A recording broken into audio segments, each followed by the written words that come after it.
And a good morning. 10:30 it is, and time now to welcome our next guest. And I'd like to welcome Amanda Keane from Plan International. She's the communications officer, and they've got some really exciting stuff happening in June. Welcome, Amanda.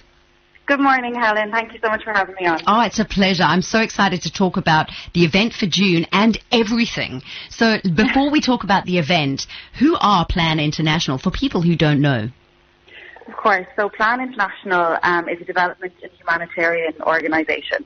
So at the core of our mission is children's rights and especially equality for girls. So primarily we work on programs that are concentrated in West Africa, and we also have programs in the Middle East and in Asia. Our programmatic focus is really on education and making education safe, quality and inclusive, especially for girls and for children with disabilities as well.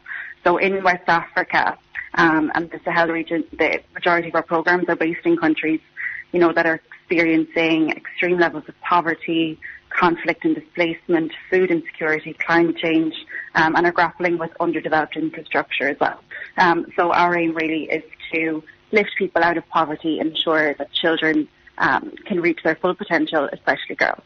Yeah, and I suppose people don't really maybe fully fathom, apart from cultural differences and of course the poverty, there's also the fact that girls generally wouldn't finish school because they need to help around the house, and their role is seen as kind of keeping the home fires burning, so to speak. Yes, absolutely. So traditional gender roles really do tend to exclude girls from education. And of course, as we've seen, COVID-19 has absolutely made things worse. So pre-pandemic, there were about 120 or 130 million girls of school-going age who are already out of the education system. And COVID has made it worse. I mean, at the height of the pandemic, there was 1.5 billion children out of school last year. And it's now estimated that about 20 million girls may never return to education because of the pandemic. And when girls are out of school, they're at increased risk of child marriage, of other forms of gender-based violence, including FGM, sexual exploitation, child labour.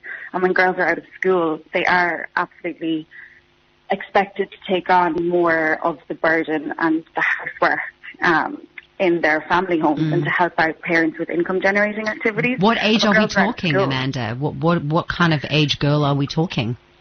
Of all ages, really. And I guess when girls start their periods, that can kind of indicate that they're then ready for marriage in certain cultures. So they're at extreme risk from 11, 12 onwards of being subjected to child early and forced marriage as well. Yeah. And apart from that, I mean, being so poor and not having access to the necessary means that women need during those times of the month, that is what you guys are shining the light on as well. I know you've been doing work on that period poverty and everything and providing dignity kits, but this is what we're going to talk about today, is the event that's happening in June as well. But let's just get an idea of the figures of the girls who you guys have helped so far. So if we just take 2020, for example, there were 229,000 children who benefited directly from our education programs. There were 165,000 girls who were protected from gender-based violence. And then there was thousands of girls as well protected from FGM in West Africa. So Plan International globally, our strategy is to reach 100 million girls so that they can learn, lead, decide and thrive. That's the way we look at it in all of our work. Yeah. And I guess, it is important you talk about them completely leaving school, but there are the girls who maybe are managing to go to school, but then for that week or, however long it is, they can't go to school because they don't have the means to sort of control the situation. Yes. So when it comes to menstruation and periods, I mean, period poverty, as we've seen increasingly in Ireland, hit the agenda, which is fantastic. And we always say that this is an issue that will affect girls, women, all people who menstruate from Tipperary to Timbuktu. So when girls don't have access to the products that they need for their periods, they end up using completely unsuitable and unsafe alternatives like rags, newspapers, socks, animal skins, grass, and these really pose a great risk to their health. Also, if they don't have access to safe, segregated sanitation facilities within schools, then they can't manage their periods. Yeah. I mean, there are girls who are, forced out of school for that 3 to 6 days to stay home so they can manage their periods. Yeah. But then for others, it ends up being that they don't end up going back to school because they might have missed out on exams or assessments, or they might be expected to take on those household responsibilities, or they're subjected to other forms of gender-based violence. So I don't think, people consider the really kind of far-reaching implications of not being able to manage periods. So within our education programs, we're supporting girls and young women to access the products that they need, whether that's creating reusable pads or providing disposable sanitary products, providing them with underwear, soap, all of these things that will help them to manage their periods really in safety and dignity as well. Yes. I mean, to have your dignity knocked at such a young age, I don't really know how you can even come back from that. And to have it happen every month, that you're ostracized and kind of outed by the family, the community, the school, everything. It's horrific. Absolutely. It's very difficult. And we've seen as well, like everything, how COVID-19 has made it worse. So we had a report that was published last year, Periods in a Pandemic, and there was a follow-up report done this year. So what's happened across the world, in Ireland as well, is that with disruptions to supply chains, there were shortages in products. Then there was other people who were buying up products to stockpile them, so there was no products on the shelves.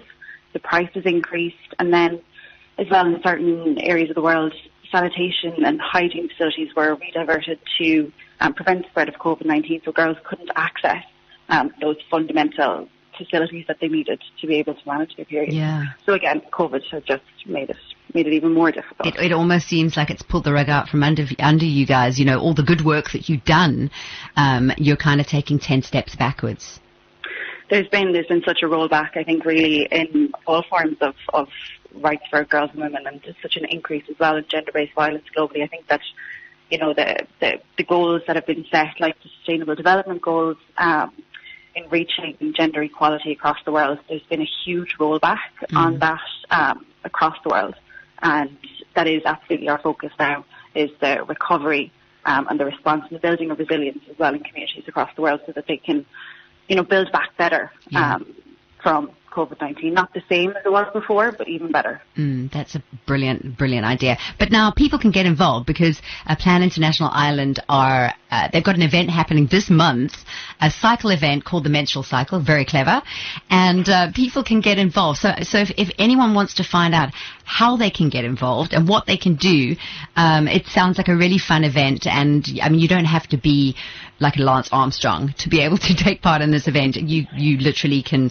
pick your own amount of time and your own amount of money and everything. So tell us about it. Absolutely. So in a nod to the average length of a menstrual cycle, we have set the target for people to cycle 28 miles across the month of June. So the event kicked off on Menstrual Hygiene Day on the 28th of May, but people can complete it at any time in June. So the 28 miles is about 45 kilometres. We didn't set it at 28 kilometres because we thought that would be, for some people, a very achievable target. For others, that would definitely be more difficult. So we're happy enough for people to set their own target really within that. And what we've asked people to do is set up a fundraising page either on Facebook or Just Giving, take part in the cycle. And we've set a fundraising target of about 150 per person, but €150. But really and truly, whatever people can manage to fundraise will be fantastic and so appreciated. And all of this will go towards ensuring that girls have the access to essentials that they need to manage their periods.